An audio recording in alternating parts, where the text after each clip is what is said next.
Really, it's a map for our soul. It is a magical book. In Secrets of the Zohar, Mikhail wrote about, he mentioned the story, I think it's a really great analogy. If I were to show you a photograph of two people who lived thousands of years ago, like, look at this photograph, what do you think about it? You might say, oh, yeah, it's nice, it's black and white, and it's different. But if I said, these are your great grandparents, actually, and I took a lot of effort in finding this picture for you, you would look at it differently, right? You'd analyze it, you'd see for similarities, you'd look, do they look like your parents? Do they look like you? What are they wearing? What's the street sign? What's the atmosphere? Suddenly you're invested in a different kind of way. And that analogy is really apropos for what the Zohar is to us. If you read it as just information, if you read it as just something that can be a wisdom that you study, it's an esoteric experience versus something you internalize. Really, it's a map for our soul. So if I said to you everything that you need to know about yourself,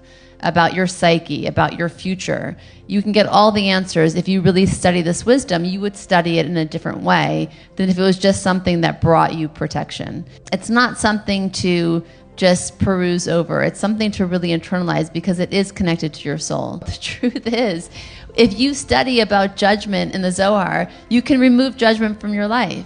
If you study about mercy and what that means, you can actually have more mercy in your life. I mean, it is a magical book. It's nothing short of that. So don't underestimate the power of this. Again, it is something that is so ancient that it is even before anything, that if you want answers to anything, if you want to not focus on lack, disease, illness, death, and end of things, and you want to really cultivate yourself and create life, then have that consciousness when you connect to the Zohar.